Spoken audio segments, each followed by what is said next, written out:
Advocate Bhudev Mahananda का अभिवादन स्वीकार कीजिए। साथियों, आप देख रहे हैं voice of people, voice of Bahujan. अभी तक आप हमारा चैनल को सब्सक्राइब नहीं किए तो काइंडली सब्सक्राइब कीजिए, बेल का आइकन जरूर दबाएं और बहुजन मीडिया को बचाना और बहुजन मीडिया को बचाने के लिए आपका योगदान जरूर कीजिए। साथियों, भारतवर्ष का इकोनॉमिक को मनुवादी सोच रखने वाले पॉलिटिकल पार्टी आज बर्बाद कर दिए हैं। इंटरनेशनल मॉनेटरी फंड का चेतावनी से यह पता चलता है कि भारत का इकोनॉमिक बहुत खराब है, यानी देश का इकोनॉमिक कंडीशन ज़्यादा खतरनाक स्थिति में गुजर रहा है। कुछ पूंजीपतियों को जीवित करने के लिए, कुछ कैपिटलिस्ट को आगे बढ़ाने के लिए देश का कर्जा ज़्यादा बढ़ गया है। महंगाई कंट्रोल का नाम नहीं ले रहा है। खाने पीने का चीज़ का ऊपर ज़्यादा रेट बढ़ चुका है। आज इंटरनेशनल मॉनेटरी फंड ऐसा चेतावनी दे दी है जो भारत को हिला कर रख दिया। भारत का इकोनॉमिक को इतना हिला दिया, इकोनॉमिक के बारे में जानने वाले लोग सन्नाटा या ज़्यादा डरे हुए हैं। भारत का इकोनॉमिक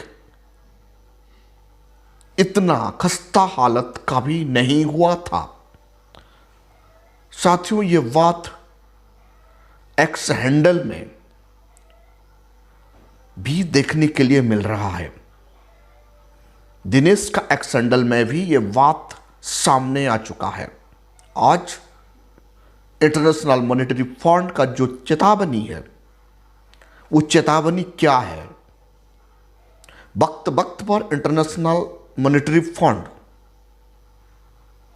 कुछ देश को चेतावनी देता है। जब कोई देश उनका इकोनॉमिक का विश्वास को, फेथ को कंटिन्यूटी कर नहीं पाता और उनका इकोनॉमिक कंडीशन डगमगा जाता है और रेड लाइन क्रॉस करने की आ जाता है, तब इंटरनेशनल मॉनेटरी फंड वो देश को चेतावनी देता है और देश का इकोनॉमिक डिपार्टमेंट को लेटर भेजता है, नोटिस करता है। आज ऐसा ही चेतावनी भारत को मिल गया है। जो चेतावनी श्रीलंका को दिया गया था, आज वैसे ही चेतावनी भारत को मिल चुका है। ये खबर कोई भी गोदी मीडिया हम लोगों को बता नहीं रहा है। साथियों, भारत का सिटीजन का इकोनॉमिक कंडीशन का साथ वर्तमान सरकार कैसे खिलवाड़ कर रहा है। जब देश आजादी हुआ, भारत का करेंसी डॉलर का बराबरी था।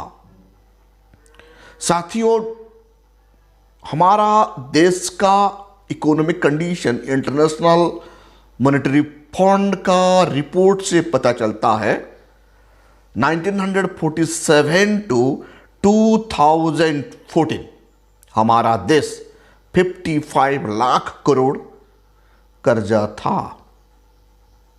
अब सोचिए, 100 यानी 1947 से 2014 तक हमारा देश 55 लाख करोड़ रुपए फॉरेन बैंक में और इंटरनेशनल मॉनेटरी फंड का सामने कर्जा था। लेकिन आज जब से मनुवादी गवर्नमेंट भारत में बना, यानी बीजेपी का सरकार बना 2014 में, आप सबको पता है भारत में सरकार चेंज हुआ। मनमोहन सिंह जी का सरकार चला गया, यानी कांग्रेस का सरकार चला गया। उसके बाद एब्सोल्यूट मेजॉरिटी के साथ देश को आगे बढ़ाने के लिए जो वायदे किए थे बीजेपी सरकार, उनको भरोसा करते हुए भारत का सिटीजन ने उन्हें 2014 में भारत का शासन गद्दी में बिठाया। तो 2014 में हमारा देश कितना रुपया कर्जा था? डाटा इंटरनेशनल मॉनेटरी फंड का डाटा से पता चलता है 2014 में 54 लाख करोड़ रुपए भारत इंटरनेशनल मॉनेटरी फंड का सामने कर्जा हुआ था, वर्ल्ड बैंक के सामने कर्जा हुआ था। सिर्फ 54 लाख करोड़, यानी 1947 से लेकर 1947 से लेकर 2014 तक टोटल 55 लाख करोड़ हम लोगों ने उधार लाए थे, कर्जा लाए थे। आज 2014 से 2023 का डाटा देखिए। इंटरनेशनल मॉनेटरी फंड अंडरलाइन कर दिया है, रेड मार्क कर दिया है, यानी 205 लाख करोड़, यानी 9 साल का अंदर, अभी 10 साल भी खत्म नहीं हुआ, 9 साल का अंदर हमारा देश का कर्जा 150 गुना ज्यादा बढ़ गया है। इसीलिए इंटरनेशनल मॉनेटरी फंड चेतावनी दे दी है कि देश का जीडीपी से ज्यादा कर्जा है। जो हमारा जीडीपी है भारत का, उनका जीडीपी से ज्यादा कर्जा हो चुका है, यानी देश में कुछ बचा ही नहीं है। भारत का सरकार देश को बेचकर देश चला रहा है। रेल को बेचा गया, तेल को बेचा गया, हवाई अड्डा को बेचा गया, भारत का नवरत्नों को भी बेचा गया। बचा क्या है? आप बेचने के लिए कुछ बचा ही नहीं है। मेरिट चिल्लाने वाले लोग देश को कंगाल बना दिए हैं। जो मनवादी सोच रखने वाले पॉलिटिकल पार्टी रिजर्वेशन के खिलाफ दिन रात आग उगलता है, वैसे लोग आज देश को कैसे बेच डाले हैं। यानी 2024 में जो भी सरकार बनेगा, ये कर्जा उनको सामना करना पड़ेगा। यानी आज 205 लाख करोड़ देश कर्जा में डूब चुका है।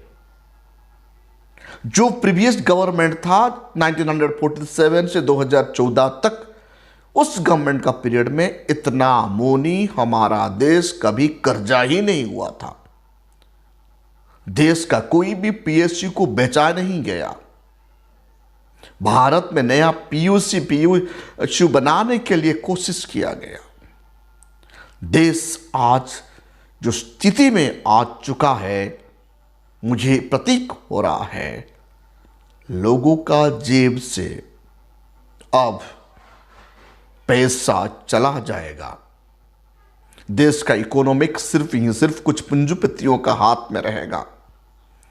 देश का शासन और प्रशासन चलाने के लिए, देश का नौकरीशाही को पैसा दिलाने के लिए, तनख्वाह दिलाने के लिए देश का राजकोष खाली हो चुका है। देश का राजकोष बिल्कुल खत्म हो चुका है। आज देश अंदरूनी फूड क्राइसिस में गुजर रहा है। हमारा सरकार और कर्जा नहीं लाएगा तो शासन प्रशासन का काम चलाने के लिए सक्षम नहीं है। देश को इंटरनेशनल मॉनेटरी फंड शायद और कर्जा देगा या नहीं देगा, कोई गारंटी नहीं। अभी सरकार को बेचने के लिए कोई बचा ही नहीं है। सिर्फ सिटीजन को बेचना बाकी रह गया है। साथियों, ऐसे नालायक लोग देश को शासन करेंगे तो देश का इकोनॉमिक खराब ही होगा। देश में एजुकेशन, हेल्थ जो फ्री में लोगों को मिलना चाहिए, वो आज का तारीख में भारत का सरकार प्रोवाइड कर नहीं पा रहा है। साधारण परिवार का लोग अपना स्वस्थ शरीर के लिए डॉक्टर को कंसल्ट करना भी नामुमकिन हो रहा है। मिडिल क्लास फैमिली का परिवार का लोग हायर एजुकेशन में अपना बच्चों को डोनेशन देकर पढ़ाने के लिए सक्षम नहीं है। देश प्राइवेटाइजेशन की तरह कूद चला गया, हेल्थ प्राइवेटाइजेशन हो गया, एजुकेशन प्राइवेटाइजेशन हो गया, जो इंसान का सिटीजन का फंडामेंटल राइट है। आर्टिकल 21 को कैसे हनन करके भारत का सरकार हेल्थ और एजुकेशन को बर्बाद कर दिया। अब कुछ नहीं बचा है। अब हम सुधरेंगे नहीं तो देश में कुछ बचने वाला नहीं है। दो वक्त का रोटी के लिए देश पे मारामारी हो जाएंगे, क्योंकि खाने वाले पदार्थ, खाद्य पदार्थ तिजोरी में रख कर बेचा जाएगा। अब बेचा जा रहा है। वक्त ऐसा था बोरा बोरा दालहन, बोरा बोरा कोई भी चीज हमारा लोग खरीदते थे। अब हाफ किलो 1 किलो खरीदने के लिए भी सक्षम नहीं हो रहा है भारत का सिटीजन। मैंने जब इंटरनेशनल मॉनेटरी फंड का रिपोर्ट पढ़ा तो मैं हैरान हो गया। जो हमारा आने वाला जनरेशन के लिए देश में कुछ बचा ही नहीं है। इसलिए भारत का हर कोई कॉन्शियस सिटीजन को तैयार रहना है और अच्छा सरकार लाकर देश का इकोनॉमिक को बचाना है।